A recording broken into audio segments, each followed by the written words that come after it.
전국에서 이 방송을 보고 계시는 쉐어다이트 회원 여러분, 그리고 IT 담당자 여러분, 안녕하세요. 반갑습니다. 쉐어다이트 라이브 30번째. 오늘은 레드햇 코리아와 함께 오픈 API 표준화 전략 및 구축 운영 전략에 대해서 웨비나를 준비했습니다. 오늘 방송을 진행하기에 앞서서 발표를 진행해 주실 레드햇 코리아 임종진 대리님을 소개하겠습니다. 박수 부탁드립니다. 네, 안녕하세요. 저는 한국 레드햇에서 솔루션 아키텍트를 하고 있는 임종진이라고 합니다. 저는 오늘 이 오픈 API라고 하는 시장과 그리고 저희가 가지고 있는 이 오픈 API를 어떻게 관리할 수 있는지에 대한 전략을 한번 소개를 시켜드리려고 이 자리에 나와 있습니다. 네. 오늘의 주제이자 오늘 제가 말씀드릴 이 금융권에서는 정말 많은 변화가 지금 일어나고 있는데요.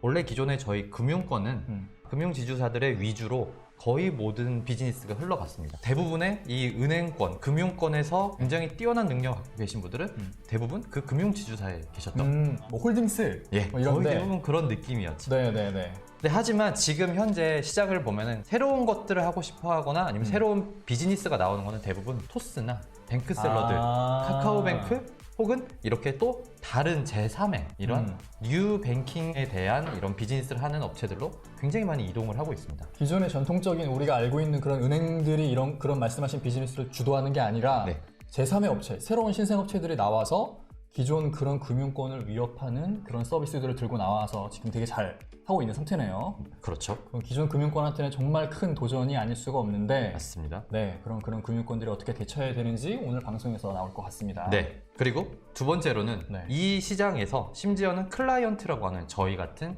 이제 금융권에서 무언가 상품을 사용하는 사용자들조차 굉장히 빠른 디바이스를 가지고 있고 굉장히 빠른 네트워크가 있고 그리고 굉장히 빠른 컨슈밍에 대한 패턴을 가지고 있습니다. 그래서 굉장히 높은 퀄리티의 서비스를 원하고 있죠. 그렇죠. 지금. 마지막으로는 제가 얼마 전에 제가 핸드폰을 새로 샀었는데 제가 지금 차고 있는 이 갤럭시에서 나오는 뭔가 스마트 밴드를 받았거든요.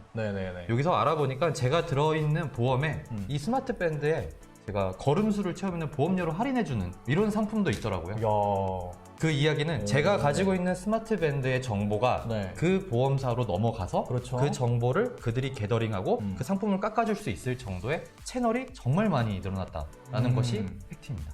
지금 데이터 3법 개정이라고 하는 저희 정부에서 내놓은 이 정책안이 총 3개인데요. 개인정보보호법, 정보통신망법, 그리고 신용정보보호법 이 3가지 꼭지로 나와서 우리가 가지고 있던 원래 익명정보나 개인정보를 3가지로 좀 쪼개서 세분화하고 이 정보를 활용할 수 있도록 좀 더 오픈을 해줬으며 또한 이 정보들에 대한 집행을 하는 집행 부처를 하나로 통일을 해서 좀 더 데이터를 활용폭을 좀 더 넓히자라고 하는 꼭지에서 나온 이 바로 데이터 3법입니다. 아, 이게 8월에 시행되죠? 예, 맞습니다. 거의 대부분의 모든 뱅킹 회사들은 이 데이터 3법에 대한 뭔가 준비를 하고 있는데요. 기대를 되게 많이 하고 있겠네요. 굉장히 많이 하고 있고 심지어는 이거에 대한 우리 사업이 굉장히 많이 나오고 있습니다. 아, 네. 데이터 3법에 대한 제가 간단히 정리를 한번 해보면은 먼저 모든 산업에서 이제 개인을 알아볼 수 있게 하는 이런 기술적 처리, 저희 개인 정보에 대한 암호화 처리를 하게 되면은 개인 정보를 개인정보, 가명정보, 익명정보라고 하는 이 3가지 분류로 나누게 되고요.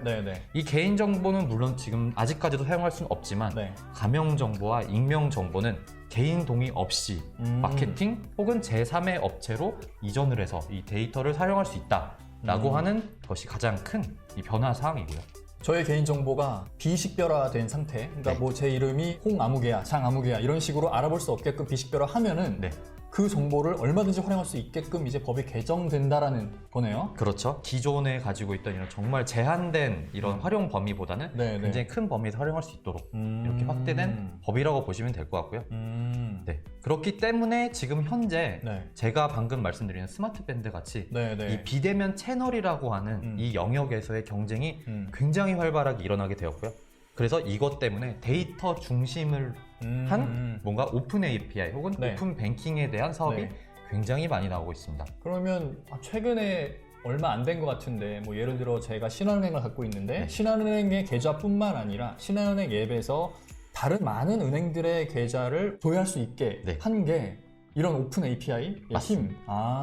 그게 뭐 AKA 오픈 뱅킹이라고 이야기를 하죠. 네. 특히나 네. 이 사업에서 마이데이터라고 하는 사업, 이 사업 골자에서 네. 굉장히 많은 회사들이 성장을 하기 시작했어요. 네. 그 성장하는 회사들은 요즘에 누구나 막 가고 싶어하는 회사라고 하는 뭔가 굉장히 뭐 팬시하다고 이야기를 할 수 있는 이런 네. 회사들이고요. 네. 그리고 그들은 또 새로운 사업들을 많이 내놓고 굉장히 많은 사람들을 뽑고 네. 굉장히 많은 사업을 확장을 하고 있습니다. 그것이 뭐 마이데이터 사업자라고 이야기를 하는데요.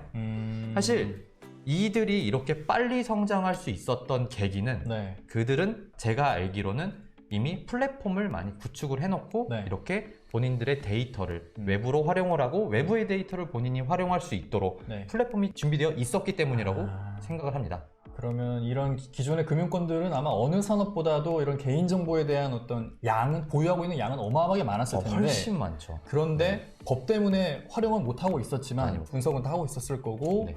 데이터 3법이 이제 반려가 되면서 활용할 길이 열렸네?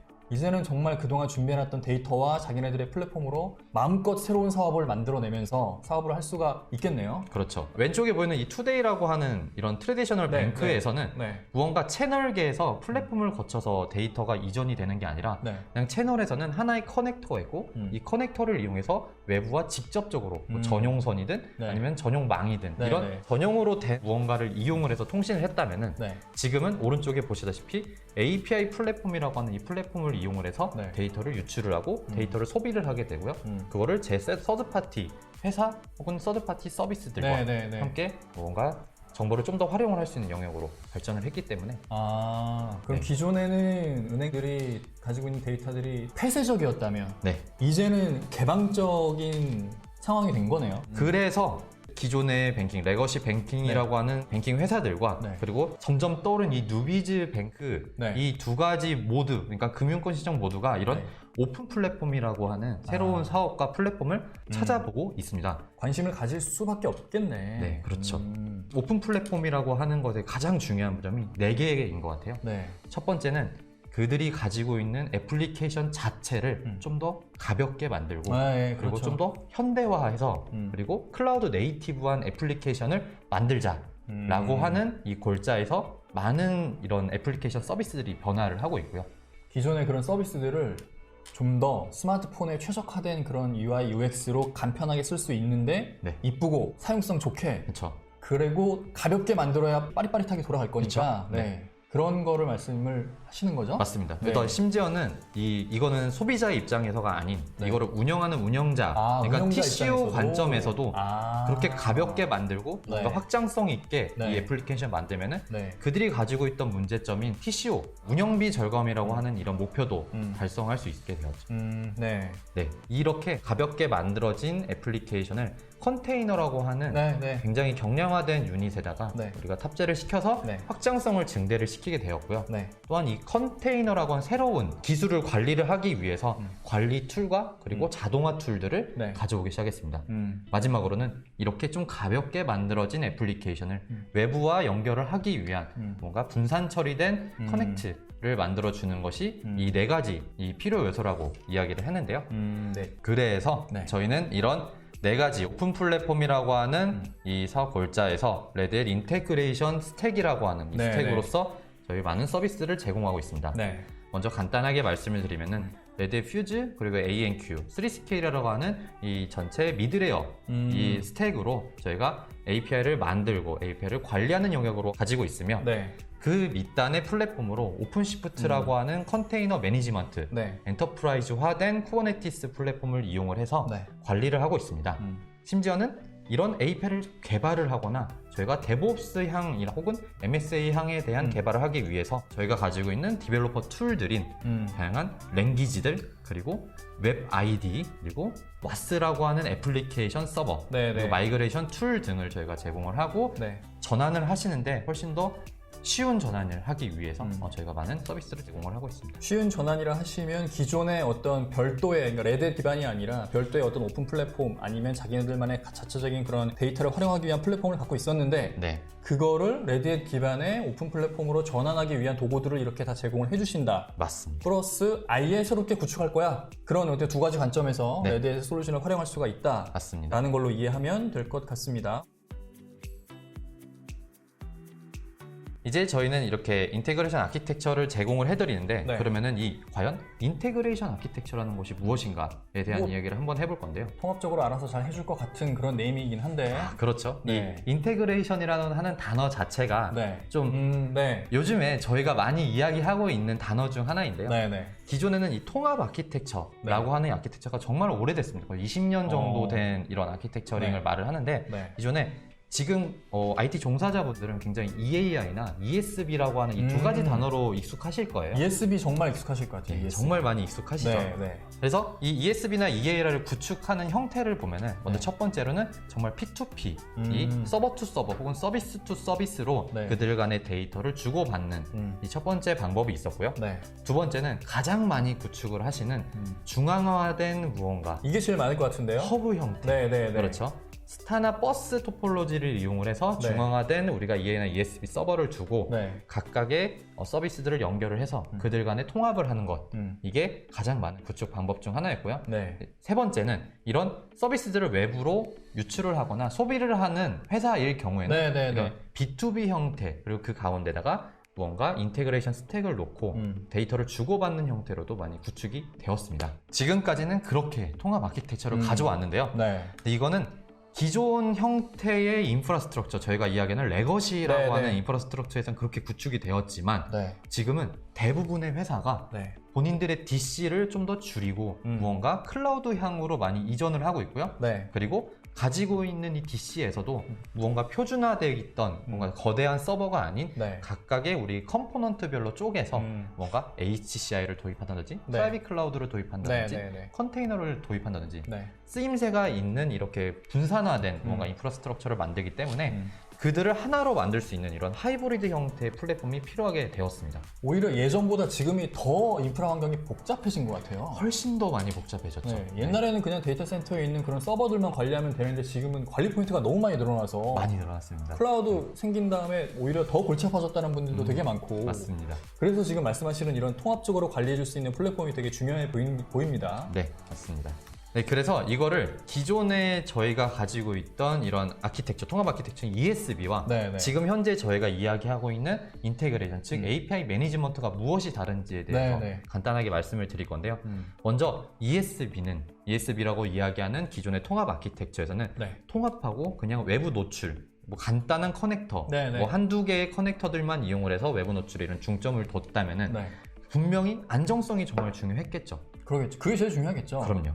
현재 구축되어 있는 환경에서 우리가 그냥 연결만 해서 우리가 외부로 안전하게 유출할 수 있으면 돼 라는 목적성을 가해서 안정성이 굉장히 중요했고 그렇기 때문에 기존 규모와 비례하는 규모로 이 ESB가 구축이 되었습니다.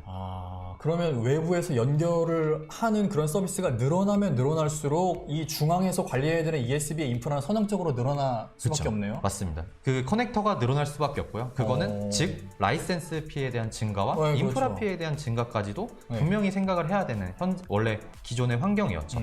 그래서 이거는 분명히 원가 절감에 정말 집중을 하고 있었는데 어쩔 수 없이 이 시스템은 정말 거대한 서비스가 구축되어야 될 수밖에 없는 환경이었습니다. 하지만 이 API 매니지먼트는 조금 다른 이런 사상을 갖고 있습니다. 이 다른 사상이라면은 서비스에 대한 이제 소비에 중점을 두게 됩니다. 안에서가 뭔가가 통합이 아닌 우리가 가지고 있는 데이터, 우리가 가지고 있는 서비스를 외부와에 연결을 해서 외부와에 연결을 하는데 우리는 지금 현재 뭐 연결하는 게 2개밖에 없지만은 우리가 당장 내일이 돼서 커넥터라고 하는 이 외부 접점의 채널이 100개가 될지도 몰라 라고 하는 가정하에서 구축이 되고요. 그래서 가장 중요한 것이 민첩함, 빠르게, 그리고 확장성, 그리고 기존 시스템에 대비한 거대한 시스템 구축이 아닌 작게 구축을 하고 우리가 점차적으로 확대해서 나가는 이런 반복적인 구축에 되게 중점을 많이 두고 있습니다. 그래서 이건 분명히 비즈니스 성장에 집중을 하게 되고 우리는 그래서 이런 API 매니지먼트를 가볍게 구축하고 크게 확장을 하자라고 하는 이 골자에서의 사업이 굉장히 많이 나오고 저희도 그런 전략을 굉장히 많이 갖고 있습니다. 그래서 이 API 매니지먼트 이 요소들에 대한 가장 중요한 것이 아마 3가지 정도라고 생각을 하는데요. 첫 번째는 분산화된 통합입니다. 분산화된 통합이라는 것은 제가 방금 아까 처음에 말씀드렸다시피 저희 채널이 심지어 이런 IoT 기기에까지 늘어났습니다. 이 커넥터가 기존에는 10개 미만이었다면 지금은 거의 1000개, 10,000개 이상의 이런 채널이 확장이 될 수 있는 환경이 되었거든요. 데이터를 수집하는 채널이 그만큼 늘어나고 있고 네. IoT 때문에 훨씬 더 많이 늘어날 가능성이 지금 매우 높은 상태. 맞습니다. 네. 이거는 또 감히 예측을 할 수 없습니다, 누가. 네. 그렇기 때문에 우리는 이런 통합이라고 하는 가장 윗단의 엔드포인트를 접점으로 갖고 있는, 그러니까 네. 엔드포인트는 접점을 갖고 있는 이런 아키텍처 자체가 언제든 확장할 수 있도록 이런 분산화된 아키텍처를 가져야 되고요. 이렇게 언제든 우리가 확장이 될 수 있도록 만들어줘야 되니까 네. 분명히 그 밑단에는 네. 컨테이너라고 하는 굉장히 그렇죠. 유연한 이런 네. 인프라 아키텍처를 가지고 있어야 될 겁니다. 이렇게 준비된 이런 인프라 환경에서 당연히 가장 핵심인 API 관리에 대한 것도 네, 네. 가지고 있어야겠죠. 그런 컨테이너들이 다 API로 통신을 할 거니까 맞습니다. 그런 컨테이너가 많이 늘어나면 API도 많이 늘어날 수밖에 없고 맞습니다. 그럼 그렇게 많이 늘어난 API를 어떻게 관리할 거야? 네. 그게 제일 중요해지겠네요. 가장 중요해지겠죠. 네. 그래서 저희는 제가 아까 말씀드린 인테그레이션 스택 중에서 네. 먼저 가장 중요한 세 가지 이 플랫폼을 말씀을 드릴 건데요. 네. 첫 번째는 분산 통합을 위해서 네. 퓨즈라고 하는 이 플랫폼으로 저희가 이 분산 통합을 이루었고요. 네. 그리고 오픈시프트라고 하는 저희의 컨테이너 플랫폼으로 네. 마이크로 서비스 컨테이너를 이루었고요. 네. 그리고 가장 마지막으로 지금 오늘 이 자리의 핵심인 3스케일이라고 하는 플랫폼으로 저희가 API 매니지먼트를 이룰 수 있었습니다. 네. 먼저 퓨즈는 네. 네, 이 통합 아키텍처에서 네. 가장 중요한 기능을 하기도 합니다. 음. 왜냐하면 세 가지 기능을 담당을 하는데요. 네. 첫 번째로는 외부와의 커넥터를 담당을 네. 하고요. 네. 그리고 두 번째는 들어오는 커넥터에서 변환을 담당합니다. 변환이라 하면 레드햇에서 알아들을 수 있는 형태의 데이터 포맷으로 바꿔준다는 얘기인가요? 굉장히 딱 핵심을 찝으신 건데요. 그래요? 예, 네. 외부에서 들어오는 게 네. 예를 들어 API가 아니라 네. TCP나 기존의 소프라고 하는 이런 네. 다른 프로토콜을 가지고 있을 수도 있어요. 그렇죠. 네. 근데 저희는 API 매니지먼트이기 때문에 네. 이 형태가 API 즉 뭐 JSON이나 네, XM이라는 네. 파일로 변환이 되어야 합니다. 네. 이 변환을 누군가는 트랜슬레이트를 해줘야 되는데 이 트랜슬레이트 기능을 바로 퓨즈가 담당을 하게 되고요. 심지어는 이 퓨즈 안에 네. 메시지 큐가 내장이 되어 있어요. 액티브 엔큐라는 메시지 큐가 내장이 되어 있어서 네. 이런 큐잉까지도 이 안에서 담당을 해서 저희가 총 세 가지 기능을 가장 핵심적인 기능을 담당을 하고요. 그래서 퓨즈 꼭 기억해 주셨으면 좋을 것 같고요. 네. 그리고 다음은 오늘의 핵심 컴포넌트인 3스케일인데요. 네. 3스케일은 기본적으로 네. 오픈시프트라고 하는 컨테이너 플랫폼에서 동작을 하고요. 네. 오픈시프트의 컨테이너 플랫폼에 대한 기능을 굉장히 많이 사용을 하고 있습니다. 네. 그래서 이 3스케일이 들어오는 모든 컴포넌트, 데이터베이스까지 포함한 모든 컴포넌트들을 컨테이너로 올려서 동작을 시키며 네. 저희는 이 API 게이트웨이, API 매니지먼트 이 두 가지로 나눠서 이 전체 플로우를 저희가 관리를 하고 있는데 이 이야기는 좀 더 뒤에서 한 번 더 깊게 해보고요. 네. 알겠습니다. 그리고 세 번째로는 오픈시프트라고 하는 네. 저희가 요즘에 레딧이 정말 많이 밀고 있는 네, 이 네. 플랫폼이죠. 네. 오픈시프트로서 그 갓단에 밑단에 이제 기반 인프라를 관리를 한다. 네. 심지어는 이 오픈시프트는 마이크로 서비스 아키텍처라고 하는 MSA에서도 굉장히 많은 도움을 줄 수 있는 네. 서비스 메시 기능까지 내장을 하고 있다라는 것이 거의 핵심 키 중 하나라고 생각을 합니다. 그래서 오픈시프트 분명히 또 기억해 주셨으면 좋을 것 같고요. 네.